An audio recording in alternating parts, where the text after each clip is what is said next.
Hi, this is Alan. I like IRONWORX because it's where everybody knows your name, and they're always glad you came. I love IRONWORX with Josh, Walt, and Zack. It's like sitting in your front room having a cozy chat with your best friends. Hi, it's Diva here, and I just want you to know that IRONWORX with Josh, Walt, and Zack, it's definitely my favourite dose of reality. Come join the family and keep it flat.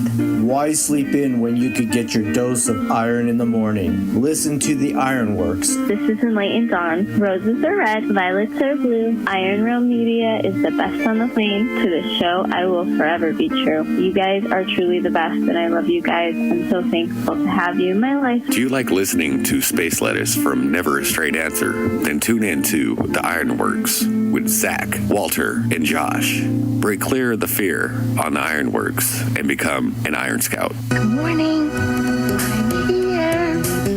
Wake up. Wake up. Wake up. Wake up! What is dark matter? Okay, we don't know. That's great. That's why it's called dark. It's exactly. Everyone knows all reputable information comes from random people on the internet. Tell me things, internet. The earth is flat. It's like school in your hand. Dark matter is something we do not know what it is.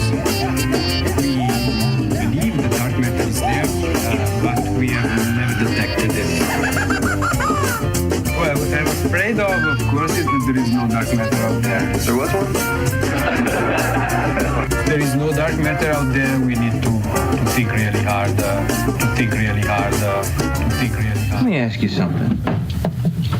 When you come in on Monday and you're not feeling real well, does anyone ever say to you, sounds like someone has a case of the Mondays? No. No, man. Shit, no, man. I believe you get your ass kicked saying something like that, man. Oh, happy Monday, everybody. Welcome to the IRONWORX. It is definitely a Monday. Feeling like a Monday. Got me a small case of the Mondays, for whatever that's worth. And I would believe Zack is having himself a bit of a case of the Mondays, too. Or at least to the poor Sunday nights. He did not sleep well. He was having some tooth pain. So Zack will not be joining us today. Will Walter be joining us? I don't know. It's possible Walter drops in at some point. He may have been planning to take today off, at which case he will not be here, but I've not heard. So like I said, he may still pop in at some point when he wakes up, realizes Zack's not here. That being said, anybody wants to join in, feel free to hop in like I see Rico already has. What? What's up? What a great show that was on Saturday. Up? Thanks for having me on, Ezra. Dude, did you see the post I just posted? Everyone was so stoked on it. Now everyone's got theirs booked, named. They all got me to do their own color scheme of the chrome sombrero. If you look in the chat, I left it right before you guys went live. But yeah, man, thanks for being a part of it. No, it was a pleasure. It turned into one of those organic things where I realized that the topic was secondary to just hanging out with people that I'm comfortable just hanging out with and just talking, telling stories, and making dick and fart jokes, you know? Mm-hmm. That's the way to do it. That's how we're going to do it. Yep. Already working on building one Friday, September 19th, I believe. Nice. Yeah, but instead of trying to come up with one theme that covers 2 hours, I'm going to do quarterly and do 4 sets of 30 minutes and dip people in and out. But if you want to be a part of that one, so far, one quarter is going to be skateboarding culture. Another quarter is going to be biblical prophecy. Another quarter is going to be stage and sound stories.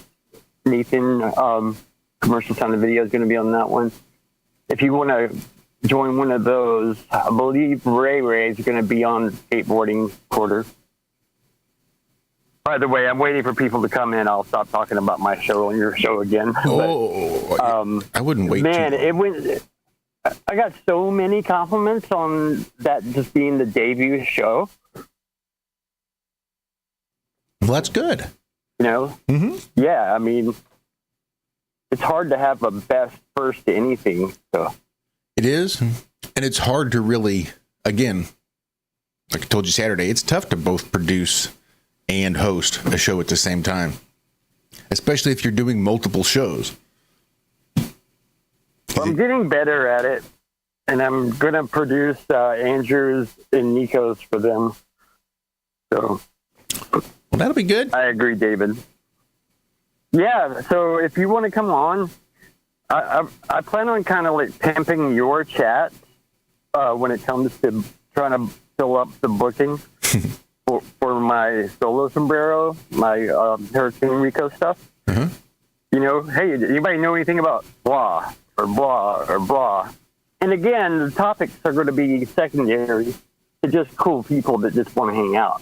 If you know one fact about skateboarding, you're welcome. You know, kind of like that kind of thing, that kind of attitude. Because it was so nice to be laid back without rules. And I couldn't switch gears last night with Cami and Karen B. And I kept making like awful jokes, like I was still on my own trip. But I got them to laugh at it though. Like Karen B. caught me like laughing out loud, trying my best not to. That's what she said. Something that came out of her mouth. I was just like choking on my immaturity. Yeah, I'm pretty familiar with that. I have to battle my own immaturity all the time.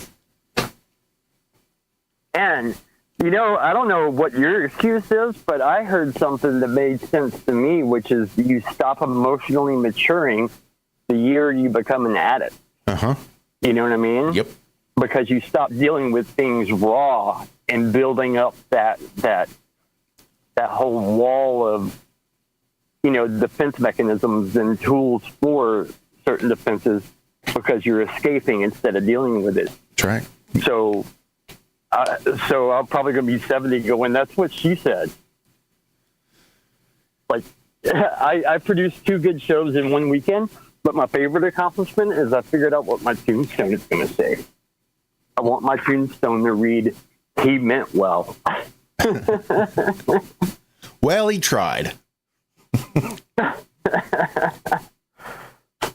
So, Zack has a toothache and Walt is just Mondaying.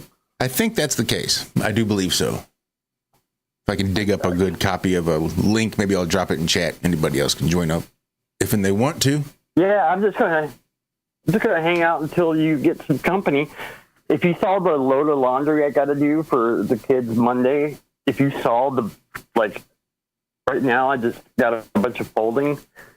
This pile, oh my God! I'll be doing this for the whole IRONWORX. They call me Mr. Mom. No one calls me that. Laundry sucks. So did you didn't watch last night's episode? No, I fell asleep. The big announcement? No. What was the big announcement? Well, the big announcement is we're going to continue the charity trivia, which, you know, we played that Lowry Waves and Tides where Lowry edited my family together. Mm-hmm. You know, and I said there's a hint in there, and there's a picture of me and Ted and Lowry and Crumb and Whittit and this, you know, a bunch of us, you know, festival goers. Well, this one is going to be for Whittit. That'll be good. And yeah, that's going to be on the 14th of September. And here's the thing that I realized, that I've got to stop being a people pleaser because I'm never going to win everyone. Like I lost like 3 or 4 subs when people heard that announcement because of the rumors of what's going on with it, which I'm not going to get into. I don't know. Lost 3 or 4 subs like all at once whenever I announced that. And then, I'm not going to say who, but someone we all love and appreciate gave me a hard time for playing Dave's cloth app commercial. And he doesn't, I make jokes about, you know, cashing Dave Weiss checks, but I actually asked him if he would make us a custom commercial so I would have a way to break into divide the show. So that was just a friendly gesture because of how much he donated to us when I got sick. So someone that I respect, I guess they've had a falling out, and a private chat started getting crap for playing that commercial.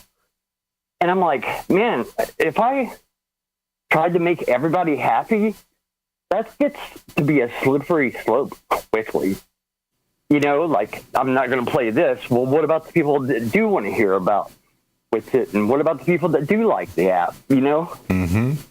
Like, why can't you just judge me on my merit and not who I choose to be friends with? Because nobody really cares. I'll never understand that logic. I think for a lot of people, they are the star of their own movie. And they look down at their phone and they watch their YouTube videos. They want to see what they want to see. And if they don't see or hear what it is that they want, they just scroll on past. Yeah, people don't realize that I got people that report to me whenever someone's talking smack about me in chat. So I hear about most of it. And it's people that I've been nice to for years now. And I'm like, what did I do to you other than not? Am I supposed to break off my friendship with it just because you don't like him or the final experiment or whatever you think it is that's going on? Which it's not what anyone thinks, by the way. All of the above is not true. The Witsit rumors. But yeah, he's got to move several states away. Nice place for his family. And he's got to do it in shorter of a notice. So I had to rearrange some stuff. Otherwise, he was going to have to wait like 5 or 6 weeks. Now he's only got to wait a couple to start getting some money coming in. And we get to do trivia, which is super fun. Which is why I played that one, you know, when the Melodome hosted my trivia. You know, I love that those memories. I'm so upset with Austin for deleting those because that's a memory I'll have forever. You know, everyone coming together and helping each other. I mean, it saved that Christmas in a bigger way than just Christmas. Like, we were like 2 months behind on rent and no one asked for a penny. And I'm going to go ahead and say this right here on your show. There is no one making money off this. The person that's getting benefited by the trivia charity sets up their own GoFundMe, and the money goes straight to them. So no percentage is being made by anyone. It's just people with big hearts helping people out. Was that a accusation that someone was skimming off the proceeds for? Yeah. Really? Yeah, but back in the day that came up. That was back when Austin was still a flat earther. By the way, when I rewatched that episode, it was super obvious who I was talking about in that one section. Well, maybe for us. I've never been. Whenever I said, I've never been threatened by a hobbit before. Yeah, that might have been a bit of a giveaway.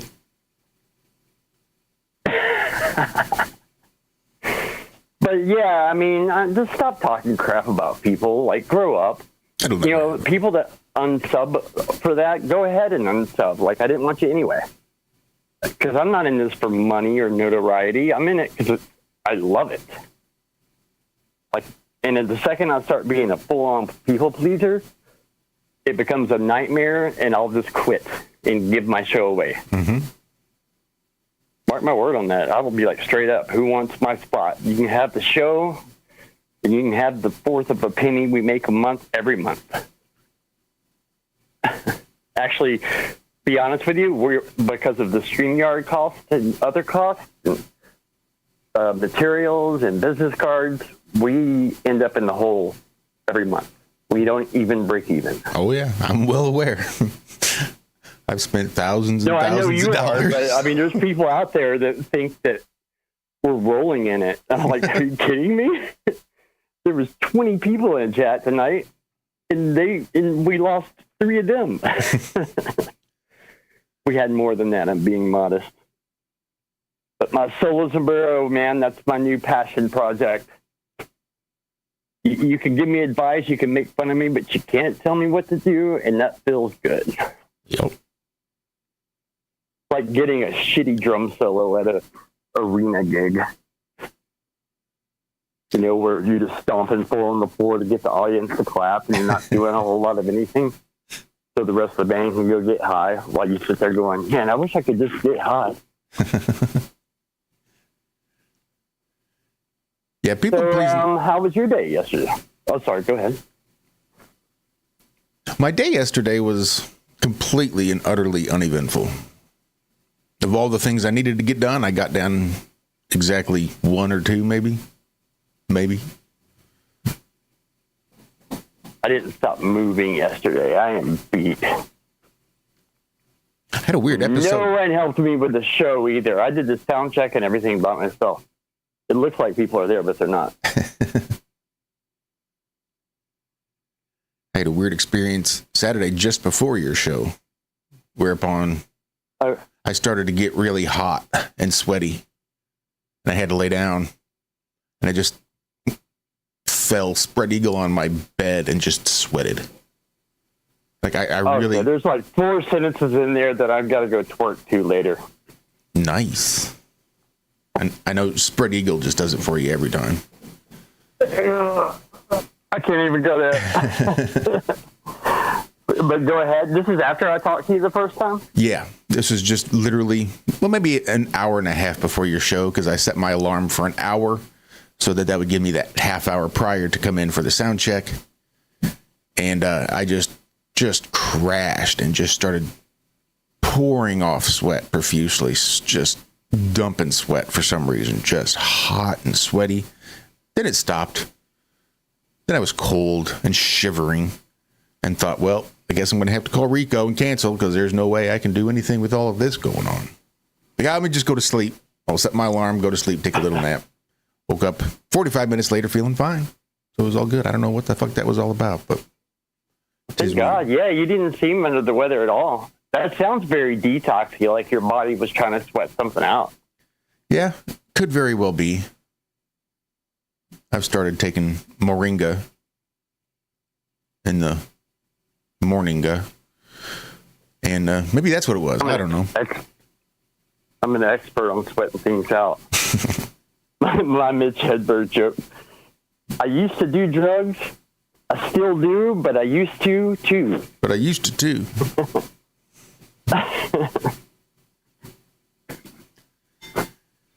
Can't look at chat. I'm busy folding kids' laundry. Hope everyone else is doing well out there. I hope I'm a good replacement for his co-host while we wait for someone to come on. You might be waiting. What's his name? I can never. You're liable to wait for 2 hours. Unkuleleku, you mean? Oh, yeah. Duma. I love that dude. Yeah, Duma's great. Yeah. You know, got to thinking about when you said people pleasing. And it's something I'm familiar with. Like, doing IRM for this long, you really can't please everyone. One of the hardest things about being in IRM at the beginning was having 6 people in here, because it's hard to please even 6 people. And no kidding. I didn't want to be the host necessarily. I mean, I just didn't see it as like, because we were in back chats and private chats and stuff on Twitter for so long that I didn't even see it as like we needed a host. It was going to be, we're going to start the show and it's like 6 people are going to host a show. I don't want to make any decisions. This isn't my channel. I was asked to come and I was invited here. I'm not the one to make any decisions. If anything, that's a group decision made by all of us.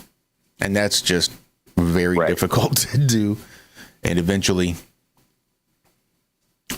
people just didn't want to stick around, had other things to do, didn't like guests we had on, etc., etc. And you just can't logistically plan a show based on everybody else's input. It just becomes a mishmash. Yep. It's just going to be, yeah, exactly. I mean, I try not to address much of what the messages I get, but I got like 6 of these before I addressed it. But it was people going, hey, you're letting your co-host talk all over you. You're letting them interrupt you. You're letting them run the show. In my same defense, which has been the same defense the whole time, I'm a drummer. I hired Lowry because he's a front man, because he is good at that kind of thing. I hired Nico because she's got personality and she stands up for herself. Like, everything was by design. It's how I wanted things to go. I never claimed to be good at this. Like, I did quite a few radio interviews, mostly like college radios on, van tours. But other than that, I don't have any public speaking skill, Mm-hmm. I'm still getting better. God, it's so hard to listen back to my voice because I you have to listen back to see how you're doing. Am I going in between words too much and stuff like that? Interesting. That's quite the concept. And it's hard to talk and I make it look. If you listen closely, you can hear a speech impediment. I've had so much oral surgery because of drug use that that's been a nightmare to learn how to talk, right? I can imagine. But yeah, I'll try my best to ignore it. I try to think of other people telling me what they think of their own voice, and everyone hears stuff that no one else notices. So you can't really sweat it. Nope. Like, I think every dude on the planet thinks he has the too nasal of a voice to do radio. Mm-hmm. Everyone hears their notes. Or even the vibrations in their head from just the resonance from speaking. They're hearing hearing it internally, so when they hear it externally, it just sounds so different than what they're used to, hearing their own voice, that they just think it sounds bad. It just takes them getting used to. Like, I know I talk too fast and mumble and blend my words together and slur. I have to pay Dude, I remember very the first close show we attention. did together. We did Breaking the Chains together, and that's why I got into your show, because I was so impressed with your speaking voice. And I'm being dead up honest with you, just to let you know, a first time hearing your voice, my first thoughts of, wow, this guy's super professional. Well, I appreciate it. But no, it's a conscious decision. I have to slow down. With his... Gotcha. Watson's super insecure about his speaking voice, and him and Grace are some of my favorite guests. Like, they're about to come on for a fourth time. And I'm like, dude, I don't notice anything with your speaking voice. If anything, you sound like you have it more together than most of our guests. Watson agreed to be on our show, but he has yet to, of course, we have yet to invite him back. But at Flattoberfest, he said you have to stay on him because he's a busy man. He has to know where he's going to be. Like, he'll book a bunch of tattoo sessions, because they live the van life, and they'll book a bunch of tattoo sessions. So you have to get them ahead of time and go, hey, do you have any times that line up with these times? Like, you have to stay on them. And then once you get him in there, he's great. His notes were phenomenal. That's why we've had him on about to be a fourth time, because he wrote such thorough notes about his journey and his awakening that, 2 hours were like a quarter of the way through. Like, that dude is thorough. But living van life when you're touring, you're thinking this stuff through more too. So that takes a little off my plate. Like, when you're driving, that's some of the best thinking you get done. Mm-hmm. That's why I go ride my bike before every show I do, because my head clears up and I start thinking of, oh, that'd be a funny joke that sets off, and I'm writing notes. By the way, I'm doing a skit and no one picks up on it. I keep talking to my my agents and handlers and makeup people that are behind my laptop. There's no one back there. There's a couch back there. And I'll just suddenly start making eye contact, like, did you book that, Lanolin? Oh, wait. This isn't the show about sports. Oh, this is the conspiracy podcast? No, not you. I'm talking to Lanolin. What's your name? I don't know your name, but good job not wearing a bra today. Like, I'm carrying on a conversation with people that aren't there. And either it's not funny or people don't realize I'm not talking to anyone. I'm just carrying on like a three-way conversation with myself. That was a I'll hone in there. shtick I considered, was creating a fictional producer. Somebody we can blame stuff on. I got it from a Anchorman. Either way. I've been trying to string it for a while. It never plays. People just look sideways at me and continue talking about whatever they're talking about. And I'm like, okay. One day it'll land. I'll get hit by a Mack truck on my bicycle, and you guys will go back and listen to my shows. Wow, he was super funny right there for like 30 seconds. If you catch it, he was funny as shit. He even says so on his tombstone. So speaking of radio voices, if you're a member of our Patreon, you might have noticed some posts having come up. I didn't get one out last week. There was something going on Monday wherein I didn't or couldn't, or I forget exactly. Oh, I remember what it was because I wasn't exactly sure which file it was to upload and didn't want to interrupt the show by playing random audio while I figured it out. But if you head on over to the Iron Realm Media Patreon, I'm uploading my all my radio hits. All the stuff that I did prior to Iron Realm Media, all the stuff back in 2015. I think it might have even been 2016. Or maybe that's just when I downloaded it. I don't know. I see the dates up here on the files. But my radio appearances when I went over there on 97.1 and came out as a flat earther. And then they kept inviting me in studio until they gave me my own, not my own, but had me take over one of their little bits that they did every week. So I'm trying to get those uploaded. There's a few here on YouTube. If you check our Iron Realm Media Outreach, you can probably find a few of those. And I'm just doubling them up. I'm getting audio put up on Patreon. And I think we're getting close to new stuff. Stuff that's not uploaded on YouTube. Stuff that nobody has heard except for, well, probably Walter. Maybe Zack. But I'm pretty sure probably only Walter is the only person that would have heard this, because I know he was listening live, and then I've had these files sitting around for a while, so he may have heard them since. But I don't think the general population has heard. There's quite a few files here, and I've got maybe four of them that are uploaded to YouTube. So I'm going to do my best to start making weekly drops over there on the Iron Realm Media Patreon. I do believe at least 97.1 a college station. It is not. It is a Fox News affiliate here in St. Louis. It's basically a conservative talk radio station. And the Afternoon Drive guy was the #1 Afternoon Drive radio station in St. Louis. And one of his most popular bits was that wasn't even a bit. It was just a weekly segment called Paranormal Tuesday. And on Tuesday, they'd have some guy come in. Christ, I can't remember his name now. It was a doctor somebody. It'll come to me at some point. But they had him doing it. It was one of my favorite segments because I was into the paranormal and the conspiratorial, so it was always nice to have somebody come on and talk it.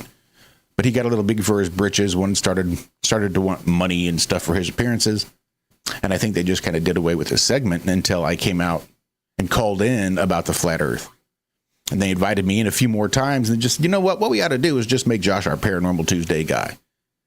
And I did that for, well, a couple of months.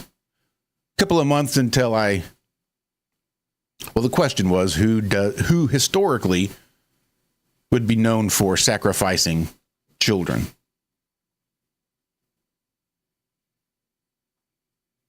And that put me in the... Are you asking? No, that was what was asked of me on my last appearance. Oh, gotcha. Okay. And that, of course, put me in the uncomfortable position of... You're talking about Crowley, right? No, this was more small hat focused. Oh, gotcha. Okay. When you start thinking about all the countries that they were removed from, and I guess they call it the blood libel, and this Oh, yeah. What they call the big Okay, gotcha. big story of all the child sacrifices having been made by the small hats. So when they asked me who historically would be known for sacrificing children, I had to make the uncomfortable decision of being honest or keeping things. Well, it's well documented in the Talmud. That's not like conspiracy, racist hating, whatever. That's just documented by them. Because not all of them are Zionists. You know what I mean? I mean, there's quite a few Jews that are atheists. And I've not. Where was I going to go with that? Oh, I'm sorry, dude. No, that's all right. I got nothing important to say ever, but. Oh, yeah. I had somebody from the ADL call up to the radio station while I was on for that episode. I mean, it was a whole thing. Oh, I know what it was. It was the Talmud and the Talmudic Jews. And I've never read the Talmud. I don't know. Yeah. I've seen excerpts and seen quotes of some of the horrible things.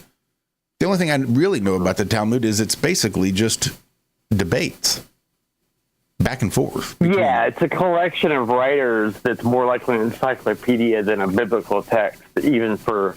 Well, it's like, think of all of these concepts that are really hard to just nail down when it comes to religion and God, and they have these writings back and forth, these rabbinic writings from all these rabbis where they're arguing with each other about these points and these things about Judaism. So I know that there's some people that do argue about the worthlessness and the subhuman nature of the Goyim.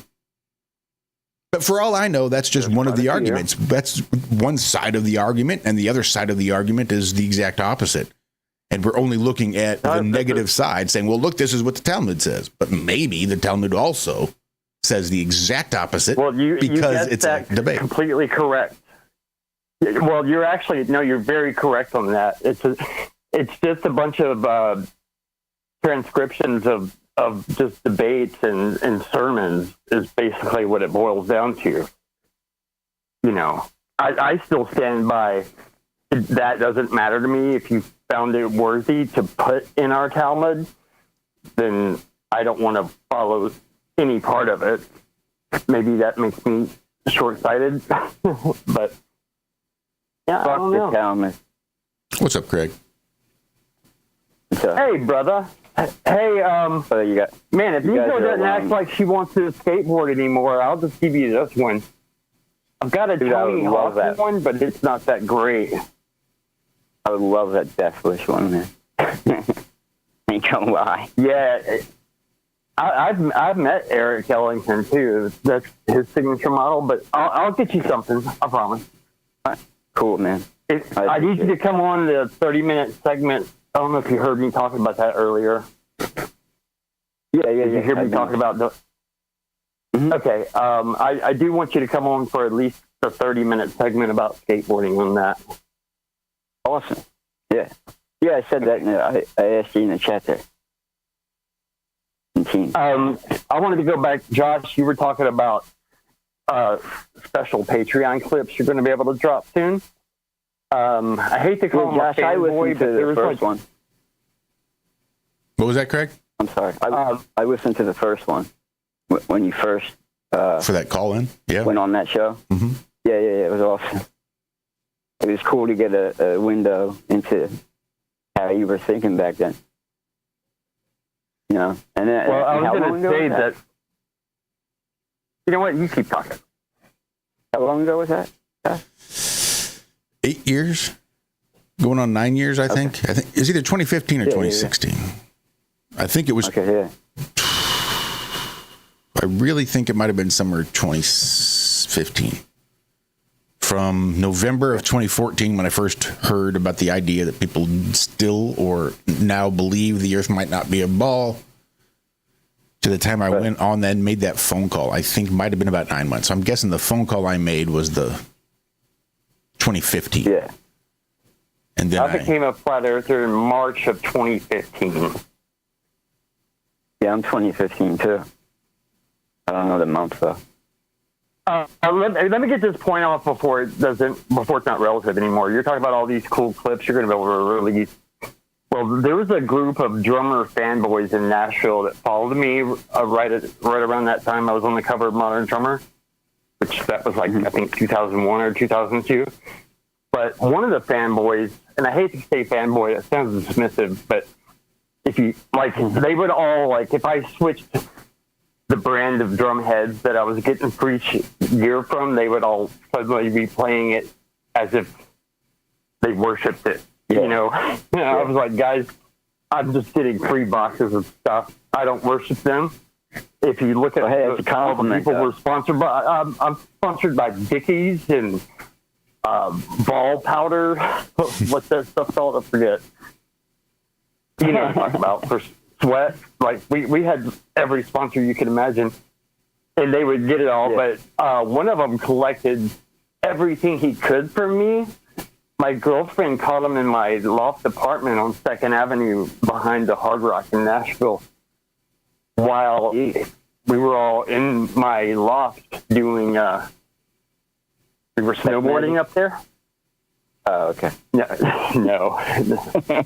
Well, but anyway, and he was walking around like with his video camera going, and this is Rico's bookshelf, and he reads this, and like very thorough stuff. Well, he's released a lot of it. He found that there's a bunch of radio interviews on his channel. There's one thing, Chad Sexton, the drummer from 311. I forgot about this, but I worked for Chad Sexton's dad for a while. So I got to know Chad Sexton before the whole Alien Ant Farm situation. I don't know if I've told you about my friendship with those guys. But no. Anyway, well, you kind of briefly did, but let me make this point. For the longest time, if you called my cell phone, the outgoing messages, "Hey, this is Chad Sexton from 311. You reached Rico's cell phone. He's not here, but leave a message." You know, and it was Chad Sexton. That's on YouTube now. Like, weird stuff like that's out there now. So, and now that I'm not in the music business anymore, it's not as pathetic to name drop, so I can actually have fun with it again, you know? So I thought about doing something like that for my solo sombrero. So I might copy your Patreon trip. Alien Ant Farm. Ladies, earmuffs, ladies, in the chat. I felt pretty good about life, the way I hung. Sometimes you have to take a shower out of a hose doing Warped Tour from an 18-passenger van with a motorcycle trailer. And I'm out there, you know, taking my bath and letting my stage clothes dry on the van that smell like ancient vinegar. I'm sitting there taking a shower, and, you know, I was proud of how I was hung. I thought I was doing pretty good. Well, Dryden from Alien Ant Farm, the singer from Alien Ant Farm walks up, and I'm like, is that what we're supposed to look like? Holy shit. Turns out he's just exceptionally large, but everyone that has ever toured with Alien Ant Farm, they always do this to, like, the new people that join the tour. They do a thing called the spider web, which either the drummer or the singer will get butt naked and go in the bunks and turn off the lights and get their left foot on the second bunk up and the right foot on the second bunk up and see if someone will drunkenly stumble into their asshole. Those guys are idiots. They were so fun. Are they still around? They're still around? Yeah. They just put out a great new record. But you know, Michael Jackson actually gave them permission to release that Smooth Criminal cover. I was wondering that, because that was an awesome cover, man. I love that cover. That whole record was great, if you ask me. That, what was it called? Anthology was great. Yeah, I don't Warped Tour wasn't too nice. I remember it was good. It is, but their new records are good too. Cool. They have it. They got. You said something about 311 in Farm. Is there a connection there or something? Yes, sorry. Yeah, I did jump that fence. Oh, wow. It's been so long. Either before or after Warped, where I met Dryden and saw what a real man's penis looks like. Yeah. They were touring with 311. And because I worked for Chad Sexton's dad, I was hanging with them there too. So that's how I kind of got to know that's how I got to know Incubus really well. And Alien Ant Farm and 311. Yeah, Brandon from Incubus drew a tattoo on my left wrist. Oh, really? Yeah, he didn't tattoo it. He just drew it for me to get done. That's cool. Yeah, shit. That's back when he had dreads. When did you get the cubic tattoo on your hand? That shit looks awesome, man. That would have been like 2016 or 17, somewhere around there. Oh, okay. It probably, if you look up Room 237, that documentary about The Shining, probably around the same time that documentary hit YouTube. So probably like 2016. Okay. Yeah. And I was going to get them colored in, the color of the carpet from The Shining. But I don't know.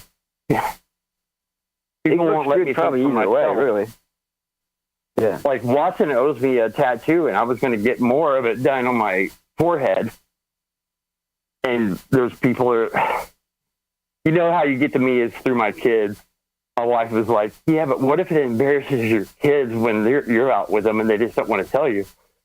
Well, that's ruined forever. Too. I'm with you. Dude, I want mine's going to be a little smaller. White wrapper. Like I'm in my pre-Malone phase. My pre-Malone phase. So I haven't hit post-Malone yet. I don't plan on going that far. I just want a little something that like kind of curves with my scalp type thing, you know? Like I want a bunch of runes there. Yeah, I want like runes put on there. Yeah. You know? Well, kind of like Watson has. I don't know. He does have that? Yeah. Yeah. On his head? Well, here's one thing I like doing with tattoos. I like being clean cut enough to where it looks like I'm, a functioning member of society, but still heavily tattooed. And that's what I think I can pull off with the face tattoo. Yeah. But I've got so many people saying, don't do it. Even Weiss is like, you stop it, pet it. Stop it, pet it. Yeah, well, he's not a tattoo guy. Yeah, I know. But he does have one good point. Ladies in the chat, earmuffs. I feel bad for the next girl that hooks me up. Just gotta make eye contact with Don Pettit. All right, you can take the earmuffs off. I mean, you can get it. You could get it and make it smaller, and it wouldn't be that, you know what I mean, intrusive on your face, so to speak. Like, I think do what I'm going to do and just get it like kind of near your scalp and make it smaller. Well, I think I'm going to start with my fingers just to take him up because I gave them some money. Some people were going to give them money to help them haul around stuff during the hurricane, and they just shorted them and even snapped at them when they asked for what they were promised. So I didn't need the money for gas because I just totaled my car. So I gave him the money, so he's going to repay me with that. And I don't know if you guys know this, but Grace, which is Watson's, girlfriend, she makes me and Melissa and you, Craig, and Walt were talking about stones and crystals. Well, Grace... Yeah, you said that last night. Yeah. Yeah. She's making a onyx with a tinfoil sombrero on it necklace for me. Oh, and I didn't even ask for it. I was asking if they wanted me to if they wanted to cut together like a 2-minute commercial advertising his tattooing and her necklace and stone and crystal making, then do it. Because I need to fill up, I need a 10-minute break for both solo sombrero and tinfoil sombrero. So she's going to make me this like $160 necklace. I'm like, you don't have to do that. That's kind of missing the point of what I'm trying to do for you. You know? Well, hey, she wants to do it. That's an awesome thing, though, Onyx. And it's for very long. Yeah. She had me go through a bunch of stones. Is Melissa in chat? The accidental alchemist? She was. I know I saw her. I saw Justin in there, too. If you... I can't look at my phone because I'm buried in laundry. We had a good talk. Billingtano's there. We can just make Billingtano go get her. Yeah, well, she had a little bit more resolution than I've been able to find with my neurodivergencies. I'm really embarrassed about them. I don't like all those titles. You know, the PTSD, oh, I know. ADHD, we were talking about that. Bipolar. I can't stand all those titles. PTSD, in my mind, I'm just me. Time ago. And if it wasn't for all those things, I wouldn't be the me that people love, you know? So I just try to own it. Yeah, I try to be as real as I can be, and that's all I can do for you. And I found when I stopped saying it about myself, I got better. Yep. You know? So, yeah, I just don't entertain it anymore. It takes a certain kind of crazy to be a drummer, I think. Because the drummer always seems to be the biggest messed up. A drummer. And I knew one bass drummer. To this day, you might know him, Jim Earnshaw. And he toured around for a while. He was with that punk band Goldfinger, right? Is that the name of it? Yeah. Wow. You know what? I was about to bring up St. Louis. Josh, have you heard of Big Blue Monkey that became Story of the Year? Like, they're a multi-platinum band from St. Louis. I mean, but either way, I know Story of the Year. Goldfinger. Okay, well, Story of the Year, like, they're still on my current phone. I'm still close with those guys. And they got signed through the singer of Goldfinger, John Feldman, who now produces bands like The Used, The Atreyu, Story of the Year. I love The Used. Yeah, me too. Well, the producer, I hated John them when Feldman, they first came out. I don't know why, and then, I love them. I didn't, because they said something to me that I'm sure they wouldn't have let just anybody hear. They were like, they were talking about Bert, the singer, which, by the way, me and him detoxed at the same time when they were doing their second record, and we cried on the phone together because we were both coming off really hard stuff. But I remember, they were like, he was with Kelly Osbourne. Remember? No, that's what I was just about to say that I overheard. That's how I found out about him. Yeah. Is he? Are they talking about Kelly Osbourne? And I swear to God, one of them looked at me. I don't remember which one said it, but Bert heard him, and he said, "Yeah, talk about taking one for the team." And the joke he was making is he's just hooking up with Kelly Osbourne to get his band, really going. And Bert turns around and goes, "I know, right?" and winks at me, like basically going, "Yeah, I'm not into her at all." But yeah, the first season of the Osbournes, Bert's on there. Yeah, he was on there. I know. He's a good guy. He moved to Australia because he hates America so bad. Yeah, I do too. I wish I could breathe. Australia's done any better, I don't think, now. I wouldn't go to Australia. Fuck that. Where would you go, Craig? It's got more freedom than here. Where would you go that allows you more freedom? Japan or Africa. We're losing our freedom. Trump's getting wild, boy. Man, I want a cabin in the woods. I want a homestead. Yeah, that's what I want. Really, yeah. Yep. I want to fall in love again.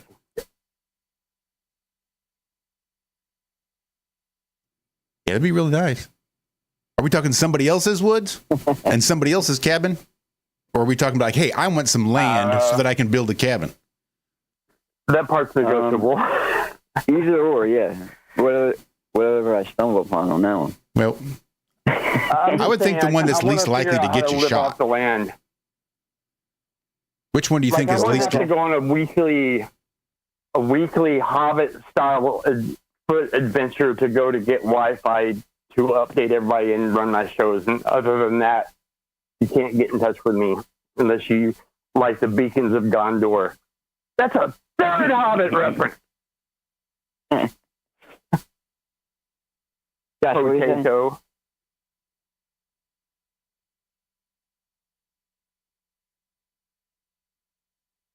Sorry, I was trying to... I remember the Beacons of Gondor. I don't know. My brain's still there a little bit. That's a hell of a reference, Rico. No, it's not. It's just the big piles of wood that they caught on fire. Then as soon as you see somebody else light their big stack of wood on fire, you light yours on fire, then somebody sees yours, they light theirs. That's a way to send a signal. Long distances. That's like a Middle Earth city job. Mm-hmm. It was. Well, it originated with the Greek mythology, did it not? Norse. That's where I always see it. You know what I mean? No, it's not Nordic. I know that. Oh, okay. I could be, but that's Thor. It's a Greek thing. Because they would shoot from, like, what's that thing in Athens, so to speak, and then it would hit something else, and then that one fired, another one hit something else. They even did it in the movie The Justice League, and fucking Wonder Woman is kind of like an offshoot of the Greek gods type of thing. She's a, the god Titan or whatever the fuck she is. And she has to light the fire to let them know. She's an Amazonian that protects the black rock at the center of Earth. Is the actual lore. I'm not just making that up. Yeah, I know. Yeah. Gal Gadot got my heart beating again in that movie. When she first it's a shame shows she's up a fucking ex-IDF. It's a shame she's an ex-IDF soldier. Doesn't surprise me. And I think she's a fucking plant, too. I don't think she's a real actor. Yeah. I think she's fucking Mossad. She's probably Mossad.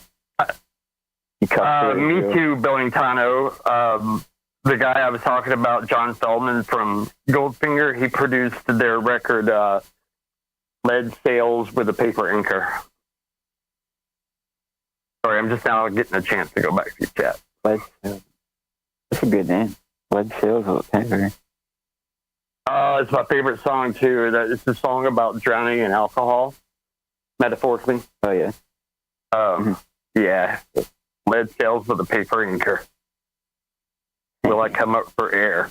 Will I come up for air? You guys played that for me on this show before. That actual song. Hey, Craig, listen to that. Again? Atreyu from the Neverending Story. Atreyu. Oh, okay. Yeah, look up the song "Lead Sails with a Paper Anchor." Okay. And that's all she wrote. I probably heard it. What kind of? No, it wasn't a single. I doubt you've heard that song. Okay. No matter what kind of band I'm in, if I play that song for them, once the partying started, there's going to be somebody break a tear because everyone's just pretending to be more confident in life when you're out there. Everyone knows that the girl that's under your arms, you're one bad beat away from them, like moving up the ladder of album sales backstage. It's such a toxic situation. Being in a touring rock band is low vibrational energy, fellas. And I'm going to start getting more and more open about it because I think people think, like, if you're touring, you're living that life, you're fucking, you know what I mean? You're doing great, blah, blah, blah. And you just said you're taking showers with a hose. I didn't even know that. Yeah. Like, I thought you guys had like at least showers back there somehow or some shit. I don't know. Nope. And a lot of people, they find out that that actual band, they find out that's the bass player from Five Finger Death Punch. So they picture me in a situation like they're in with 3 tour buses and 5 tractor trailers headlining and selling out amphitheaters. No, I was nowhere near that level. Like when we got home, because the tour buses, there was downtime. They have showers. We had to work. Yeah. But here's the funky thing. Our tour manager that had our tour support owned a tour bus leasing company. So that's how we met so many bands on Warped and Ozfest. But once you make enough money to get a tour bus, the awkward thing is you don't even sleep in it. When you get to that level, the tour bus just drives to a hotel room and your crew sleeps on your bunk. It's such a weird thing. Yeah. Yeah, I did ecstasy on Abe and Chino from Deftones. I did ecstasy with Abe, Chino, my guitarist, me, my ex-wife, Serge from System of a Down. Yeah. Oh, Frank was there too. I got some funny Deftones stories. Yeah. Really funny Deftones stories. But I can't. I feel like I can't say earmuffs again on one broadcast. But I got some funny stories. I don't think they care. The stuff that a good guy will do not to cheat is so hilarious. You know what? If you remind me, Craig, after this ends, I'll tell the Abe Cunningham story that I think is adorable because he wasn't cheating. Gotcha. I got cheated on. Well, I got cheated on a lot, man. I got cheated on. Yeah, I'm a little bitter. Yeah, man. I'm jaded. Broken trust right there. I am too, man. Because you can't let go anymore. Yeah, well, I've been single for 20 if you don't have 100% trust, you don't have anything. And I think guys, or maybe I'm not emotionally mature enough to handle complete forgiveness, but I just couldn't, And hell, I did. I think trust is kind of like, I think trust is like pregnancy. I don't think you get to be just a little bit. Like you either trust somebody, you're like, I kind of trust you. Like, nah, that's not how that works. I'm a little pregnant. Yeah. Nah, that's not how that works. I mean, I didn't even do the stuff I was allowed to do on tour, which was, oral and stuff. But you know what I mean? Never mind. Earmuffs. There was allowed stuff. And I didn't even do that. Like, there were people in my bands that had Polaroids with cities and their numbers, and they would go through their Polaroids when they were in that city, and their girlfriends and wives knew that. Such a, like I said, low vibrational. Now I've been off of porn for 5 or 6 years. Back then, people would go, "What? You got anything good?" And they were asking for someone else's DVD of porn for their bunk, or stuff like that, Yeah. Like low vibrational. Yeah, I want to do meth all night and hang out with these 2 girls. Sounds like a good time. So you don't understand why you're crying. Like, by yourself, like, this is not what I signed up for, man. I mean, that was cool for a while, but now I'm raw. Just kidding. Not. I can't lie. Sorry, girls. I'll stop talking. Laundry. I've got kids.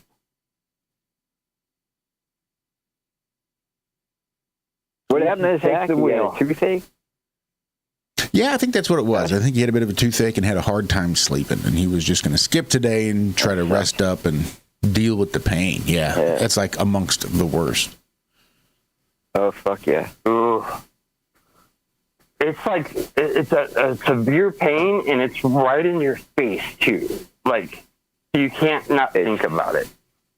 It's horrifying. Dude, I got some veneers, I got some snapping, and I've got maybe 35 to 40% real left. My mouth I have none of surgery has mine. been a... Oh, okay. Well, there you go. Yeah. I had my first my root wife's in canal when I was dentistry. fucking 10 years old. I was 10 years old. I was one of the youngest people when they first came out. And then I had countless root canals after that. Every single one of them went bad. And then I had bridges and all this shit, and they all went bad too.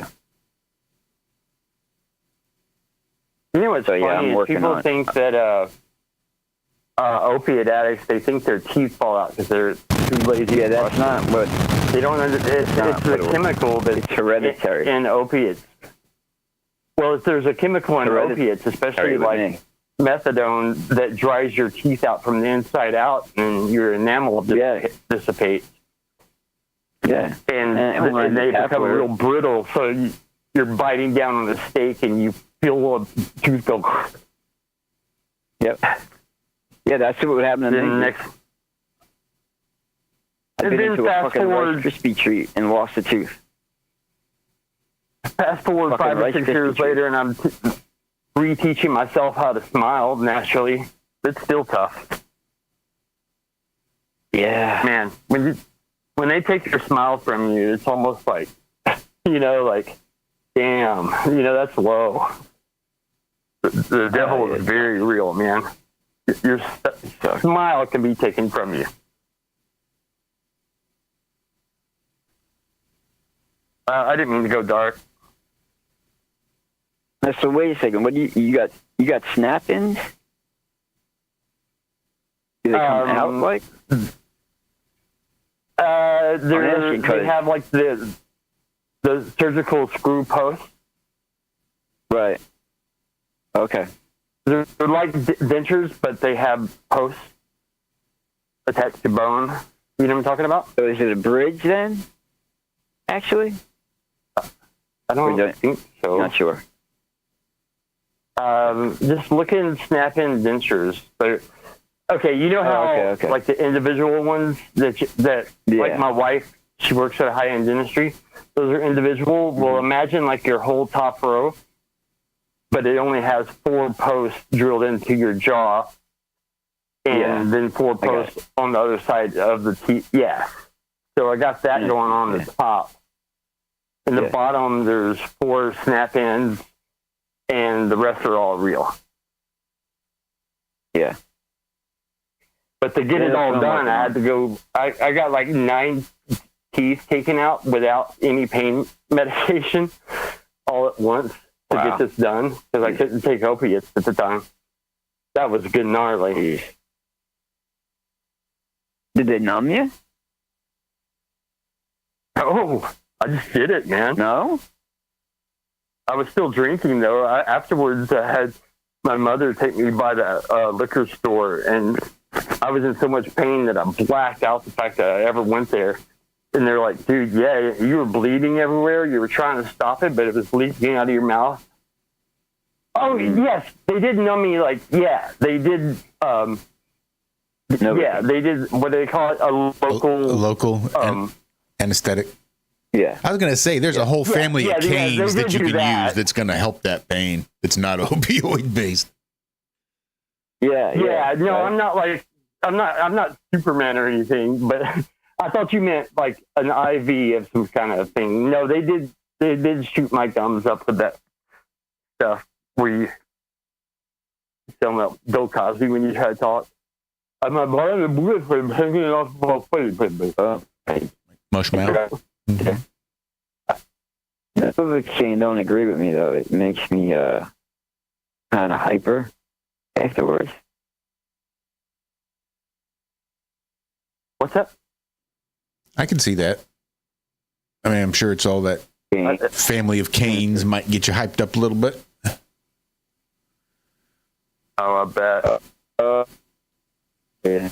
Novocaine. Yeah, Billing. I want to do a full show with you, Billing.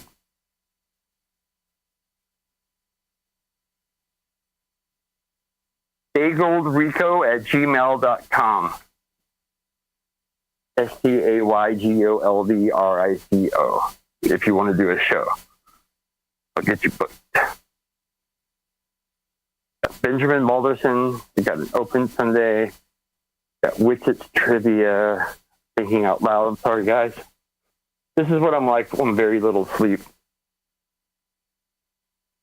I hit the ground running yesterday. I didn't stop until about 20 minutes before the end of the Cami and Karen B episode. And I was like, oh, I can finally relax and just enjoy being on the show with them. And then Andrew texts me, like, hey, will you play this and play this? I'm like, never mind. Just forget it. You're not going to Why was Andrew today. not talking last night? Because he was doing electrical work for his grandparents and was running power tools. He was just listening? And he promised me, man, on the phone, he was like, hey, man, you really can't call out on me. I really need you tonight because Nico and Lowry are traveling, back to where they're going to, what's going to be their new home. Yeah. And I don't want to put any pressure on them. I need at least one other guy. Please do it tonight. He's like, I will. I won't even take a nap. And he did. It wasn't his fault. I'm not mad at him at all. But, man. Yeah. That sucks. Well, like Josh was saying earlier, if you're not used to producing and being on a show, either one, and you're forced to do both, it's really hard to pretend like you're having a good time when you're just like trying to run everything and everyone's sending you clips and you're trying to watch the chat and say hey to everyone. You're offending people, not knowing you're offending them. Oh, you're doing good, man. The show was great last night.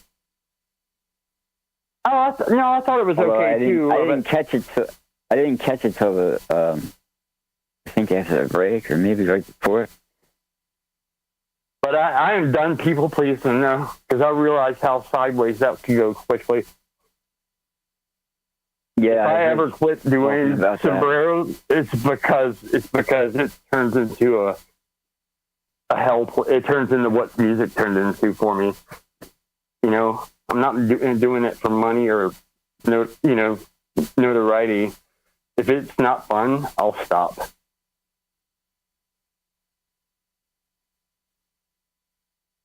It's the hardest I've ever worked for free, though. I can tell you that. Yeah, both you guys said that. Yeah, it's the most consistent I've been with pretty much anything. What's that? Yeah, right. I said it's the most consistent I've been with pretty much anything. Yeah. Most of my ideas end up on the cutting room floor, though. I've got 3 different journals that I use for writing. One's from production, one's from live, the other's for solo sombreros and merchandising and promos. And I'm constantly doing stuff. Like if you go look at the Tinfoil Sombrero Instagram, not Rico's Tinfoil Sombrero, just Tinfoil Sombrero, and look at all the promos. Those are all me. Like no one chips in with that stuff. I can make people look good too. Uh-oh, I won't. Hello. Good morning, sir. You made it. How you doing? You're going to have to go back and listen to this whole show, Walt. All right, go back. Start over. Start over. Do it again. Yeah, right now, in real time. What made me think about you is we were talking about after the last IRONWORX show, we were talking about stones and crystals and all that. And Grace, Watson's girlfriend, she's making me an onyx tinfoil sombrero necklace for doing a commercial for her and Watson. Very cool. I picked it out because of looks, though. I have no idea what it's supposed to do. I rolled over a minute ago and went, oh, something don't feel good. And I grabbed my phone and looked, and it was 5 o'clock. I was like, are you kidding me? Well, so apparently Friday, man. Friday, instead of just turning it off, I must have, or instead of whatever, I don't know. Because normally they just always work. I haven't even looked to see what happened. Well, we had a conversation about giving you the boot and just being a 3-piece, you know. Yeah, I don't blame you. I mean, fuck that is what I say. Oh no, look, the 3:30 a.m. one is on. Like right now, it is turned on. The 3 o'clock one's not, but the 3:30 one is. So that should have woken me up. I don't know. And Michelle definitely don't go to sleep to it. Some kind of new fun I've had. You do the multiple alarm thing, Walt? I have to. Yeah, I do it too. I have to. Yeah, me too. I had one go off at 5 o'clock. Even when I need an extra hour of sleep, I still try to watch your show. I would say as far as show watching loyalty goes, you guys, your entire Iron Realm presence is probably my most loyal go-to watched show. Absolutely, it is for me. That means a lot. Cool, thank you. And then last night I got woken up. I got woken up in my chair at about 10:15 going, hey, why don't you go get in bed and sleep? And I'm like, okay. And on the way to the bed and doing the tea, brushing and all that, it hit me. It's like, oh, no, Sunday. Cami, no, Karen, my bad. Yeah. I saw you in chat, right? Wait, now the whole crew's here. What's up, Zack? What's up, Zack? How you doing, brother? I saw your message when I was getting up a minute ago. Well, because he parked his ambulance right outside of your house. Driving in the How's your teeth or tooth or whatever going on with you? Situation. Like 3 or 4 of them on the top right. My wisdom tooth is pushing them all, and they just all whenever my tongue brushes up against them at all. Still got your wisdom teeth? Oh, yeah. Yeah. You lucky motherfucker. How does that dude think he's so smart? I was just wow, really, Walt? Hey, I think that's pretty good for as still asleep as I am. That was good.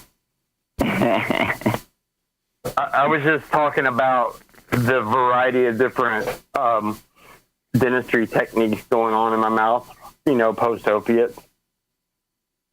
Like everything's snap-ins, veneers, implants, except for probably around 35-40% still real. So it's been an adventure. Mm-hmm. Walt, what I'm about to put in chat was for you earlier. I just didn't know you weren't going to be here. I didn't know you were turning into Andrew. I love it. I love him, though. We are a motley crew. I call McMars. Oh, wait, I forgot. Oh, that's I Tommy. Motion. Call Tommy. Wait, I forgot. I would have called Tommy before I met the singer of Alien Ant Farm. Oh, yeah, bigger than Tommy? Definitely. Oh, my God. But right on par? No, way bigger. No, seriously, I stopped. I used to just shower with the hose with nothing around me because it's, baking hot out in the parking lot. The amphitheaters you play on Warped Tour. And I thought I was doing pretty good, man. So I met that dude. He walked up and I was like, I didn't even try to act like I wasn't looking. I was like, what the fuck? Damn. But it turns out he's abnormally large, so I didn't have to feel that bad. If I could just make it one. Huh? 1 more inch? Stand closer.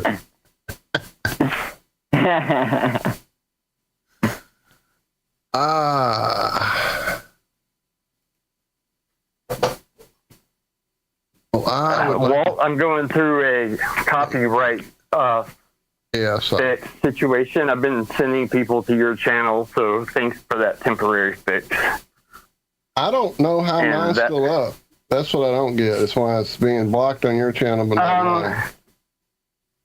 It's actually, I can't send people the link, but if I'm logged into Tinfoil Sombrero, not Rico's Tinfoil Sombrero, and go to our homepage, view page, I can watch it from there.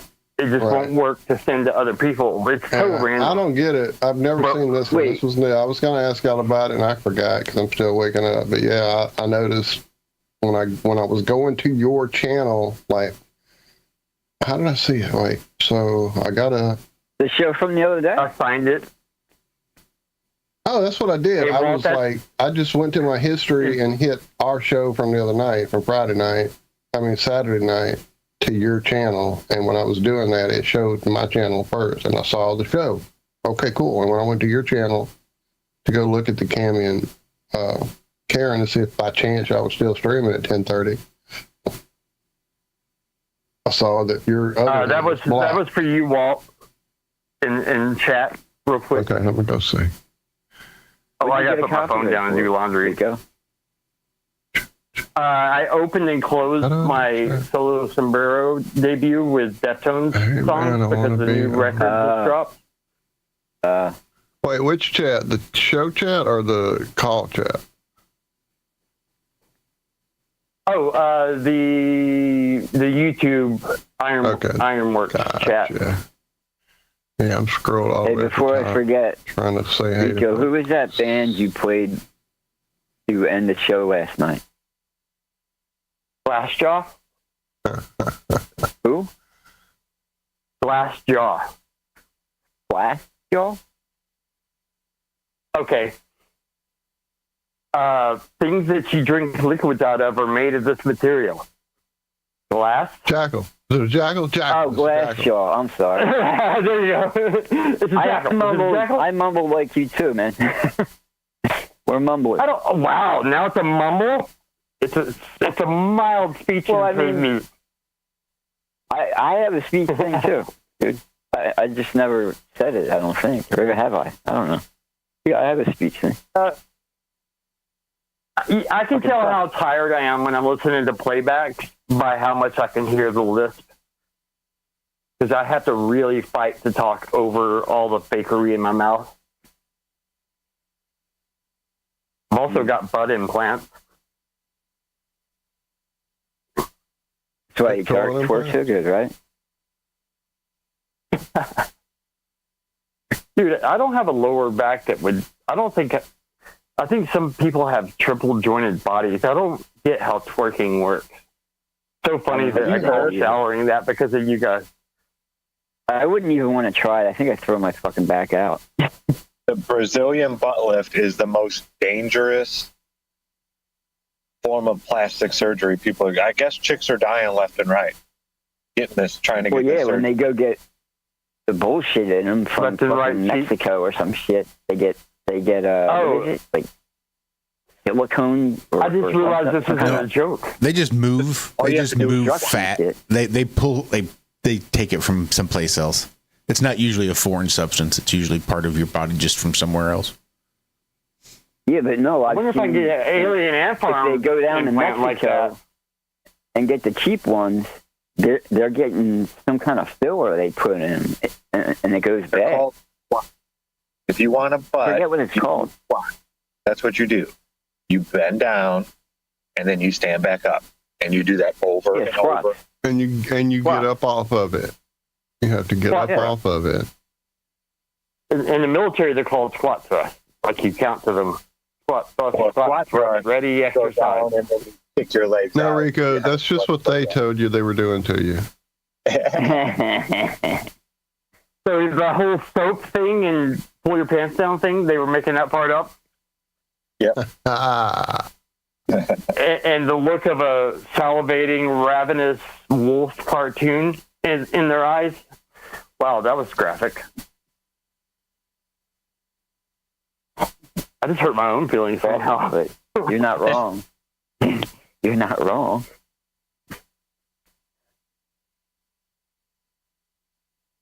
Good God. Let's just throw... I just want to Can anybody do a Chinese squat here? You know what a Chinese squat is? Like where you're levitating, your hands are down and... Indian style? But no, it's a regular squat, but you go all the way down the floor, and if you can actually do it, you can sit there and exist and meditate type of deal. Yeah. I can do it. Yeah, I can't do that shit. Hey, you know what I can do? Because I do so many push-ups, you know, I can do daily. But you know, Yeah, I think I it's do the 100. second Nolan Batman, where Bruce Wayne falls into the push-up mode from a straight stand-up position. Yeah. All that takes is putting a pillow down and getting it and feeling it out the first time to realize you can do it. It's not as impressive as you would think. I got it. Oh, I could do it in the first 10 minutes. Yeah, I could do it. No problem. You're probably not. It was top just, heavy I think, me, like. though. But have you done enough push-ups that you can go the other way? Do you have so much explosive guy. power in your arms that on a push-up, can you go from a push-up position back to a standing? Just with one motion? hell no. Just bam, right back up? I'm going to try. That's impressive. I'll try one day. I've seen that done. That's pretty good. Have you seen the guy? Anatoly. What? And he does push-ups against like a wall or something, and he can keep himself up without his hands. You guys seen the body? Well, he's not a bodybuilder. His name's Anatoly something. He's Russian, but he goes around gyms. Oh, yeah, that's the guy that goes to gyms. Yeah, he's funny as hell. All these big bodybuilders lifting these big weights. Yeah. He comes up and asks, "Hey, can I try with you?" And he's small. He doesn't look big at all, but he's a power So he lifter. takes his overalls off. And dude, he'll put up 400 pounds like it's nothing. He's got legs as skinny as me. Like he's got little chicken legs. And he'll pick 400 pounds and be like, "Are you guys sure that these are real weights? Why are you guys using fake weights?" Yeah, I know. Go check it out. And they don't know what to do. They don't know what to do either. Zach would know about this, but having a tall body makes different things more difficult. I can do several reps of 350-pound bench press, but I can only do like 2 or 3 chin-ups because I'm dangling, and whenever I tense up my arms, my feet go out to the back. You know, you know what I'm saying? Okay, I don't know if I'm describing I was always well. the dick that could. I was the dick in the gym class that could do the pull-ups, so everybody hated me. You had me a dick. It's just because I was always, you know, I'm not a tall guy. Yeah, I wasn't that guy in high school. I was like Tommy Lee skinny, and I gained all the weight whenever I got on methadone and came off of it. And I was in a Christian hardcore band, and I was trying to shed all this weight, and I was doing like 200 push-ups in the morning and at night, and I accidentally built my chest up. So I had to relearn how to play drums because suddenly I had this bulk to move around. It's the biggest mistake I ever made. I would give anything to go back to being the bone skinny guy. That's what happened to me with skateboarding. Way too much out of me now. That's what happened to me with They only knew I gained weight, and it threw me off. Yeah. But now I'm back to like my normal weight, so I want to skate, and I don't have a fucking board. I'm pissed. And the thing is, I have to front, too, because it doesn't matter how big I am or how good I can fight or how brave I am. I don't like hitting dudes in the face, so I hold my punches.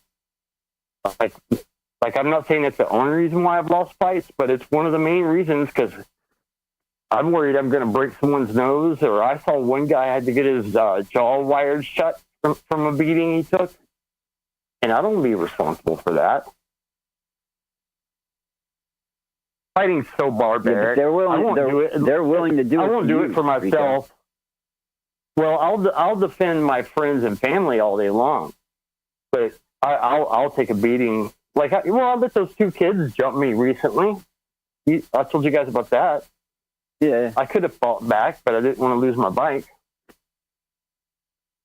And like, there was a part of me that was like, well, maybe this is their gang initiation. I don't want to ruin that for them. I'm such a softie, I'm telling you. It's ridiculous. God damn, Rico.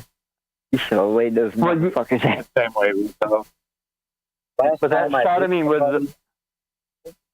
I think I was like 10 years old, and I started crying because I thought I hurt him real bad.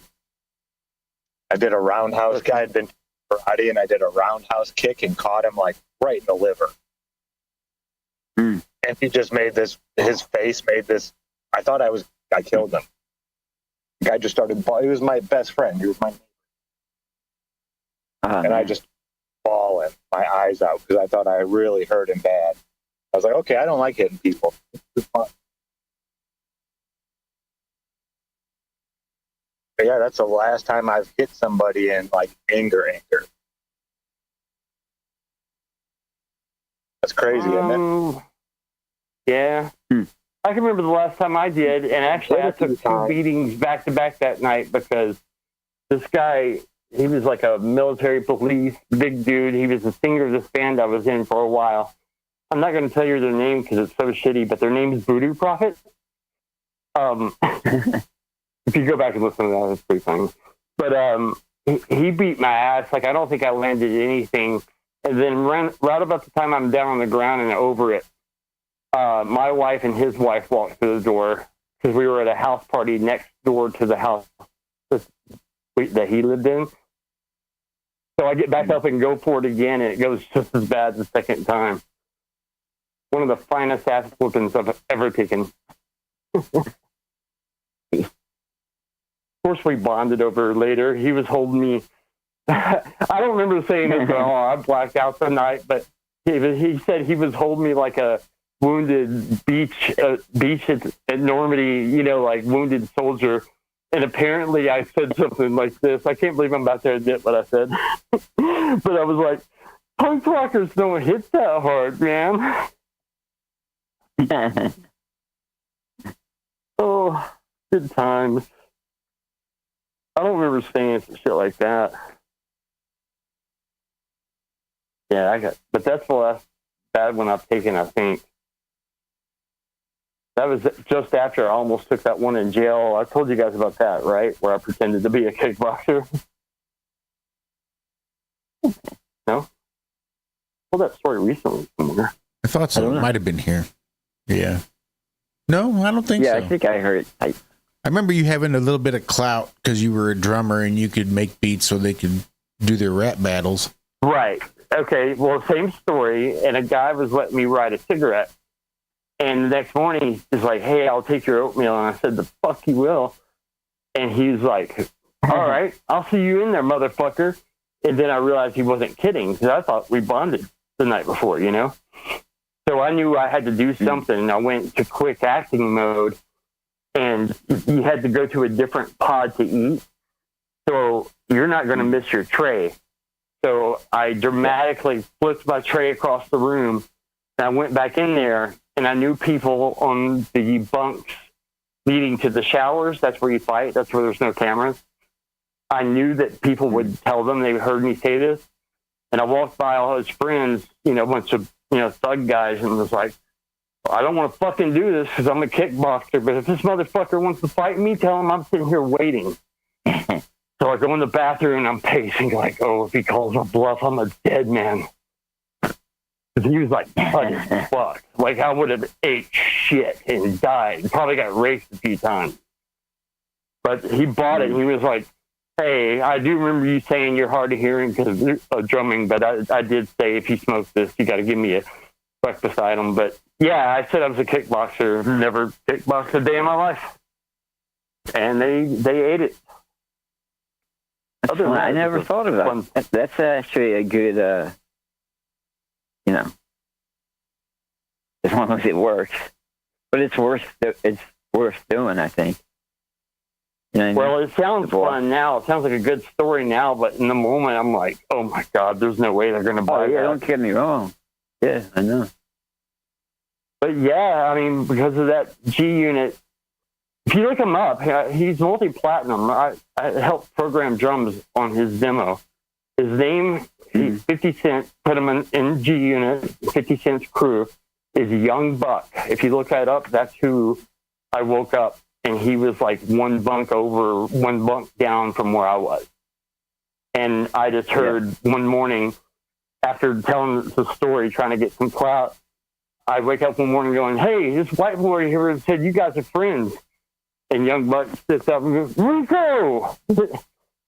And from then on out, it was a good time, man. I was making beats on the bunks and mattresses, and they would give me cigarettes and chips and candy bars, and, you know, just so they can do their rap battles. I was just playing LL Cool J on the bunks the whole time. They didn't.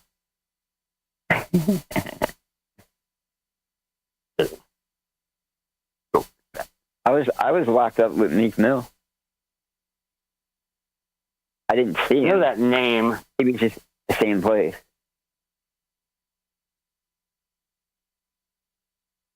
It's funny. What's the longest stretch you've done? About. Who is that? Craig, who? Meek Mill. Oh. Meek Mill. Trying. Yeah, I don't know that one. Do you know Young Buck?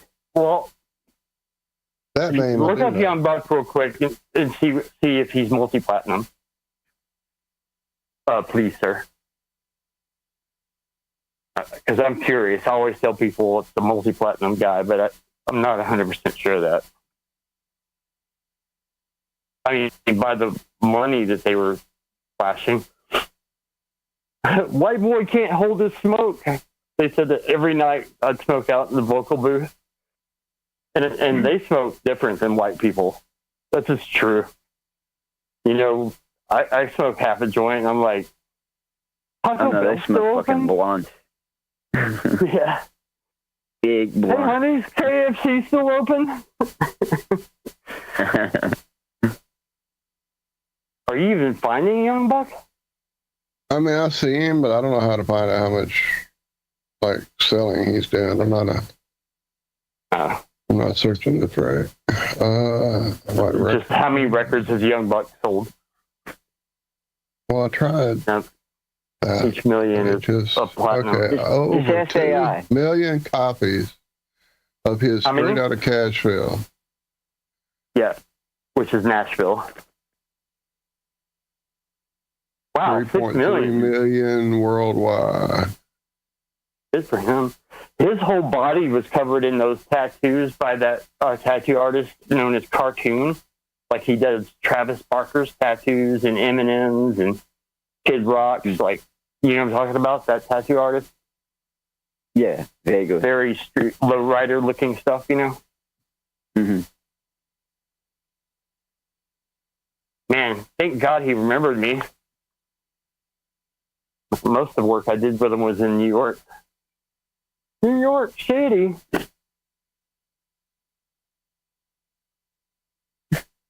Man, we did that record just after the 9/11, and the manager that was managing Young Buck was the same manager that was managing the record we were doing by an artist named Lennon.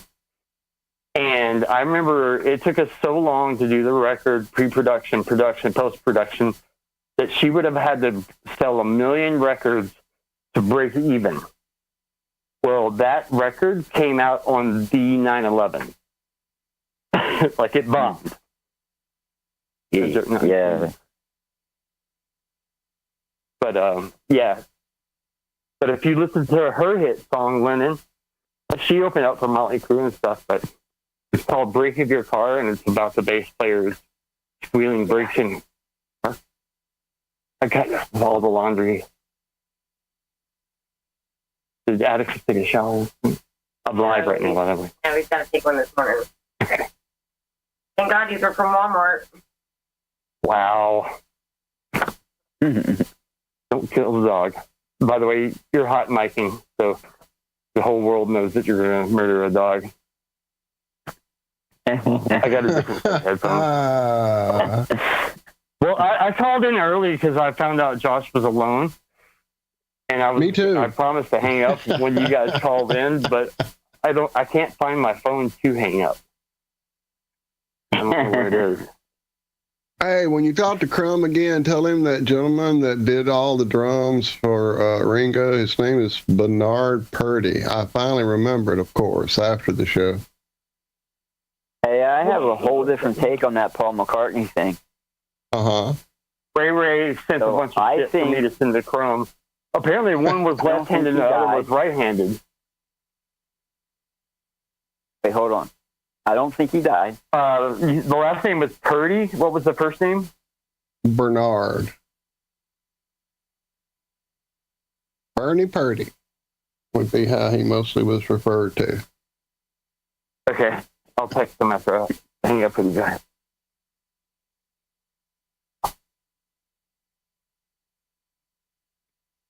Yeah, so I don't think he died. I think he just got replaced because he wanted out. And I've seen a video. This was years ago when I was looking into it.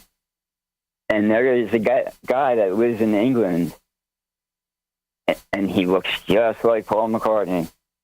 And he claims that he was, and all the neighbors know, and they keep the secret, and that's it. Well, he works at Paul McCartney's house, too, as, like, the groundskeeper, right? Am I thinking of the right thing? I don't know. Maybe. Well, just like the guy they think is Elvis is the groundskeeper at Graceland. Apparently, the guy that's supposed to be the real Paul works as the groundskeeper at Paul McCartney's mansion. Yeah, he's also I'm not passionate about that being a real one or not, but Crumb was overly passionate about both that and 432. He wouldn't even let me ask the question the way I needed to ask it. And I was like, hey, hold on. Can you let me get this out, please, sir? Wait, what's stupidity about the Paul thing? What was the other one he was on? 432 and 430 hertz. Oh, yeah, I know. I was It was like, on- wait, what? Because I swore, like, Conspiracy Music Guru does his stuff in that frequency. Yeah, he does. And technically, Right? I didn't want to get into all this either, but equal temperament is not at all what everybody tunes to. That's why A440 is what it is. Because if everybody was So did you tuned to understand equal what I was trying to ask temperament, him? then Well- your G string would be fucked on your guitar. What? I'm sorry. Did you understand what I was trying to ask, Crumb? Like, so I was About like, the frequency change and the somatics and all that. Yeah, absolutely. As I said, I've seen all the same stuff you have. Okay, and I was just like, well, wouldn't you tune everything else to that? And the reason we all tune to the A440 is not anything to do with everybody being on the same whatever. It's because it was forced that way. Before that, everybody kind of just did it themselves. Yeah, And I don't care on the call it what you want, but but Rockefeller is who was behind the change. I mean, these are all just facts. the Rockefellers. Yeah. Yeah, I don't care on the Paul is dead thing, but I do believe the 440 hertz thing. Yeah, absolutely. First of all, isn't it more of a subconscious difference? Isn't it like hard to pick up on by the naked ear? Oh, not at all. If Like you it's that play your song, it's like your song. Okay, if you play your favorite music that you've been listening to your whole life and suddenly put it into one of those 442 players or whatever, the players that change. Is that what you need to do it? You can get a player, you can get an extension on your computer, you can get an actual app on your phone. Yeah. How about acoustic? Can you do it acoustically? Tuning your guitar to it would be, you would have to have a tuner that would allow you to tune to it, unless you have this most amazing, perfect ear there is. Most tuners are set for 440. Right. They're, the little snap-on, clip-on, quick go, let's go, hurry up and tune everybody. Those are generally going to be tuned to 440. But if you have like a Peterson strobe tuner, which I have the clip-on one, it does all of like it. A rack-mounted tuner? No. See, mine shows the hertz. I have like a little scale that bounces up and down, but it shows like your 5 hertz low. So I just go 8 hertz low, and I tune it down to 430. You're there. That's the way you can do it if you're a mathematically inclined character. Oh, God damn it, I'm not mathematically. But yeah, if you get a certain tuner, you can push a button on it and it'll take it to 432 or 442, whatever. Okay. Or you can have, like I said, mine does equal temperament. It'll do microtones, like in Eastern music and stuff. It'll do all kind of weird tuning if you click the button a certain way.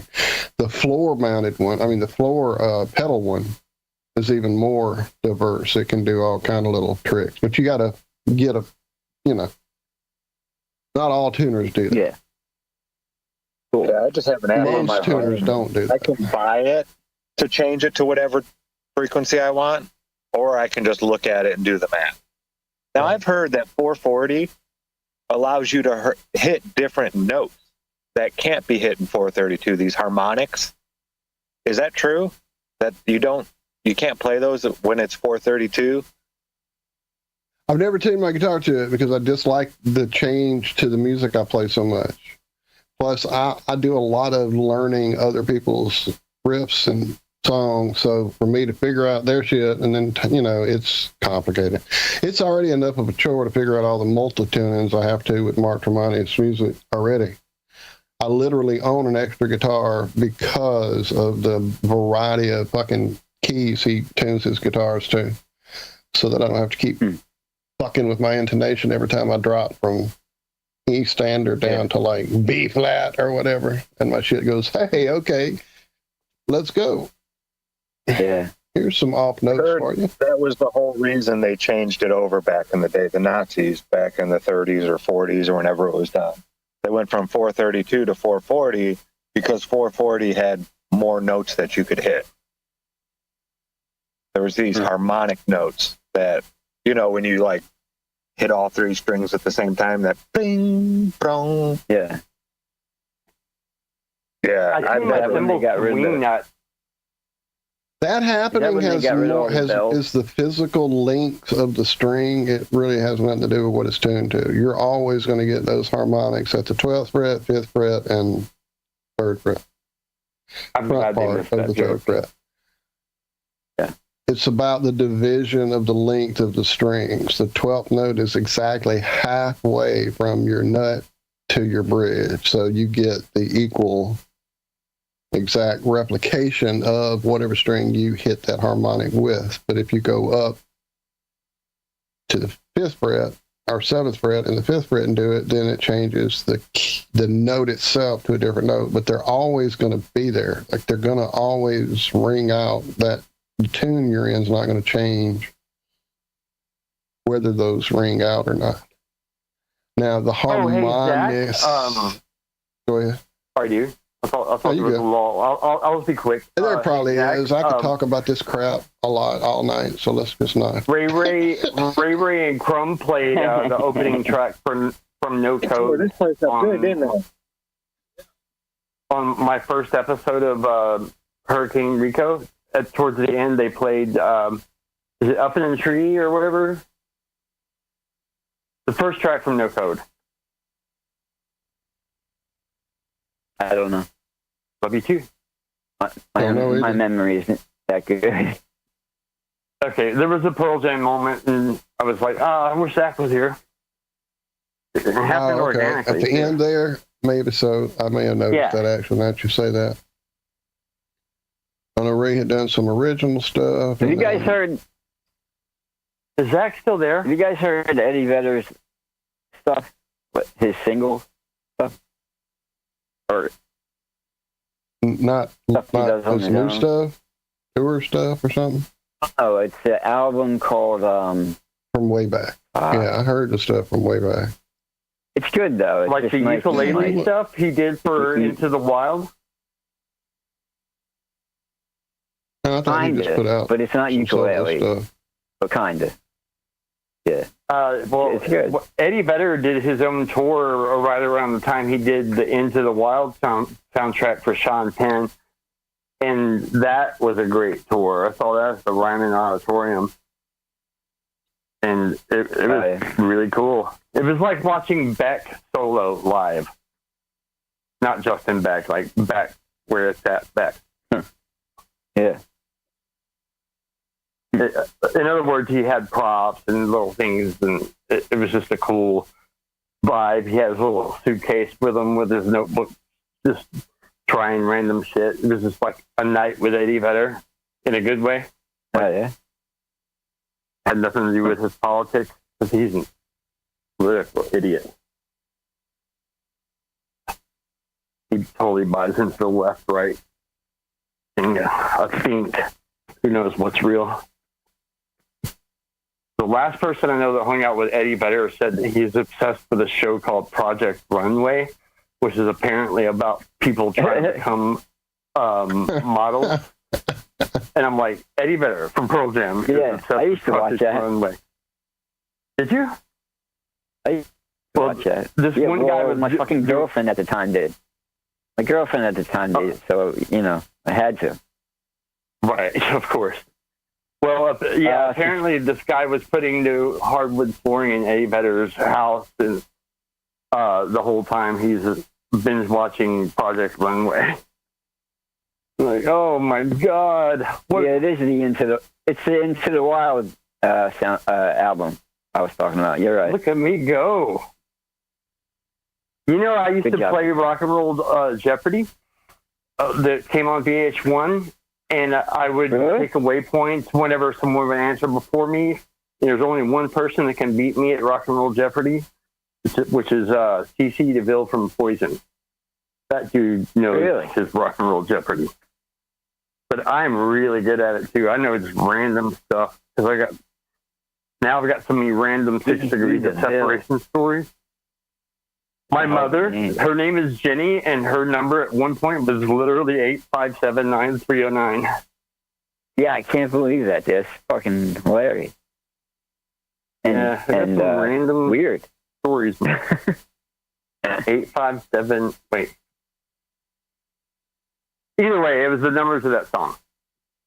8675309. Yeah, and her name's Jenny. Mom Barrow's real name is Jenny. Like, her full name is Virginia. Her last, I think her 8th marriage was to a guy named David Duke, not the famous KKK member. But he was a pastor at a huge church in Murfreesboro, Tennessee, which is a big Bible Belt church place. And my mom busted him smoking crack after I moved away. Oh, man. He was crazy. I found out later he beat my little brother for tearing the magnets out of a... Sorry, I didn't know I was going to get emotional there. Tearing the magnets out of a shower curtain. Really? God, if I was there to fight that little dude.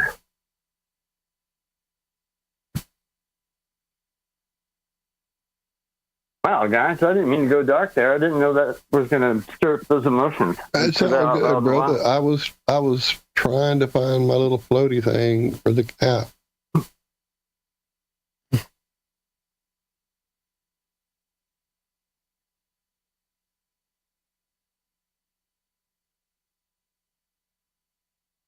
Oh, the sun's coming around again.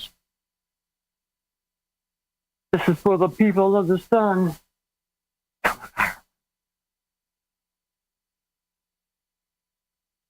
Because now I'm showing it down with Dale with a shotgun. Dude, I love that moment where, your mind was spinning because I'm introducing you, and the next thing you know, Rico's over there saying something about Marxist colleges for rock stars. Right. And then I said something about, sorry, I took up pole vaulting, so that's how my brain's been working lately. The randomness on that show is, I don't care what the topics are to get the meetups to go again. I want the same kind of people. Like, I've already asked Josh to come back for, we're building the Solo Sombrero Volume 2 for September 19th. I'm working on it now. It's more about the hangout and just having topics to discuss for each quarter is very secondary and just like hanging out. Like, I want, how in the movie Fight Club, or the book and movie Fight Club, he's a voyeur of going to, anonymous things and living with cancer. Yeah, I kind of want it to be that of truthers and flat earthers. just like circles of stories. Because that was my favorite part. Like after it was over, I was like, I could have done with or without the music conspiracy part. Just the hangout was what sold it to me. So that's my format. And it came about organically. Yeah, it was a good show. Real quick question in chat about tuning of a mandolin. I've not ever actually technically tuned a mandolin, but I do know if some. Right. If a stringed instrument is going out of tune by the time you get from your top to your bottom, or vice versa, it could be a couple of things.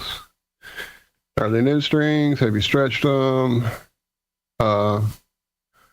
Give it a day or two, go back and tune it again, maybe, if it's brand new strings. If it keeps happening, it could be the neck being warped. I don't know how much moisture exposure you have with your instrument, but here in South Louisiana, it's definitely an issue. I've had so many acoustic guitars over the years. Oh, God. I never thought about that. Mm-hmm. Well, that's why all the graves are above ground. Like, yes, sir. Yeah. Wow. Yeah, what he said about the strings being stretched out, my drum tech in my last bigger gig, when he would rehead my drum set, he would just rehead the whole thing. He would overly tighten the kick drum, set the kick drum where it's facing the kick head up, overly tighten it and stand on it like it was a trampoline, and sit there and bounce his leg on it. And it's making like crazy popping sounds. And if you don't know what you're looking at, you'll think, is this guy breaking this drum shell? But it's the head popping what's eventually going to fall out as it, holds the tune. I'm sure strings are similar, right? Well, oh, yeah, absolutely. They definitely go out of tune the more you bang on them. And not on tour in the studio. Yeah. He did it even more hardcore. He would go in the night before, change out the previous day's heads, and leave them sitting overnight, overly tightened, then trampoline the next day.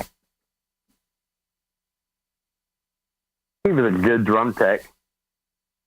You know you're doing well when your drum tech's a better drummer than you. I was partying so hard that he had, how a drum rug has duct tape everywhere and it's labeled so they can set up quicker the next time? Over to my left and back where my headstand, my feedback cans were, there was a little trash can going that said Rico's vomit bucket, vomit here only. I guess that's a good story if you remember.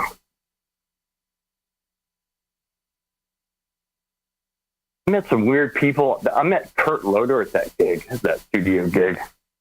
The same lady, Lennon, that I was talking about, the record came out on 9/11.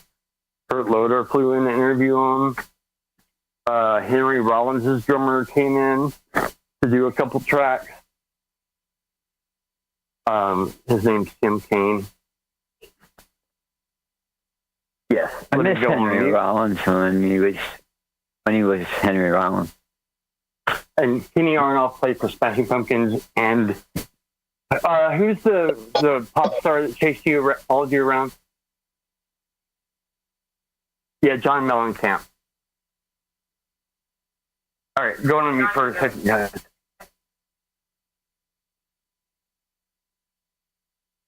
We've only got about 6 minutes anyway. 5 minutes, something like that. Yeah, indeed, we do. Yeah. Yeah. Sorry if am I roboting on you guys? Not that I've noticed. My signal is shit right now. It hasn't sounded that way. You are for me, unfortunately. Well, then it could be. I just didn't know if it was coming through on the show. I didn't want to sound like shit.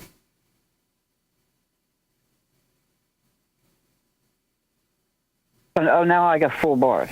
I don't understand this fucking Wi-Fi. It's a piece of shit. It's all over the place. Drives me fucking crazy. And we got it fixed recently. We got it boosted, got a whole new one. And It's only me and my brother using it right now. What the hell? You know? Try moving your router like sometimes around. I have to turn it off. Sometimes I have to turn it off and just go to 4G, and that works better. But I just got to do that. That's what happens in my bedroom. In the back, I have to do that. Just turn the Wi-Fi off on the phone so I can pick up outside. It works better. Going through crap right now with the Bluetooth adapters on my computer. I don't know what's happened, but like, song will start, first couple licks, notes, whatever, sound good, and then suddenly it all goes into a tin can. And everything starts sounding off and weird. I've moved the router, the adapter into every different little USB port I have, front, back. I've tried them all to see if it's being blocked. I've moved the case, different angles. I don't know what's going on. I pulled things off of my computer just to see if they were affecting something somehow with their noise altering software, and that hasn't changed it. So I don't know what's going on. All my earbuds work fine through the phone connection. They don't ever drop off, but when I'm using the computer for music, it definitely does that.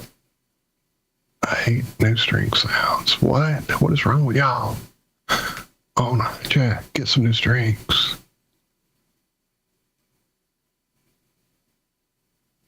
Get some new strings. Now, I've always had to change strings pretty much.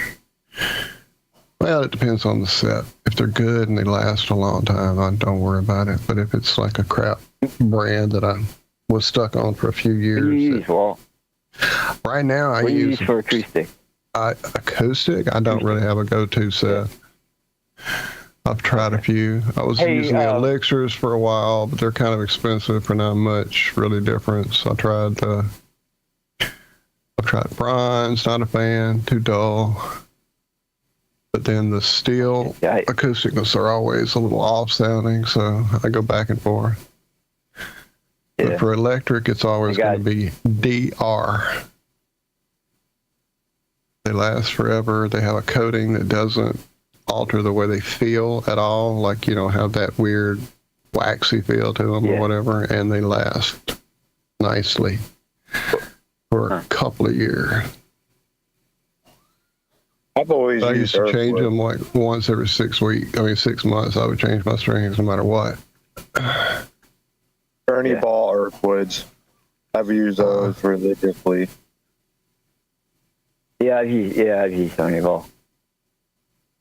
They're Earthwood set. They're bronze alloy. They're nice. And if you tune to 432, they'll hold the tune for like ever. It seems like when I tune to 440, it always tries to tune itself back down to 432, certain strings. It's never like they get tighter. They always get a little bit loose, and they always want to stop right at 432. So I just tune to 432, and then they barely ever come out of tune. It seems like that's where the guitar wants it to be. At least my guitar. Yeah. Like, it'll stay in tune for weeks, months. But if I go 440, I'll play it one time, and before I'm done playing, I got to retune something a little bit, fine-tune it again. Yeah. That's going to about do it, folks. That is about it. Damn. I even knew it was coming. Still snuck up on me. Thanks, everybody, for hanging out. Thanks, Craig. Love y'all. Much love, gang. Love y'all. Thank y'all. Chat. Love you guys. Yeah, thanks, Craig. Bye. Thanks, Rico, for coming to bail us out. Thanks, everybody. It's good to see you, You're welcome. Walter. Zack, glad you were feeling better to at least show up and hang out for a little bit. Well, I'll see you guys back on all of it. All right, sounds good. We'll see you all back here on Wednesday for more of the Ironworks. Until then, be good, be well, do good, do it well. We do love you. Bye-bye.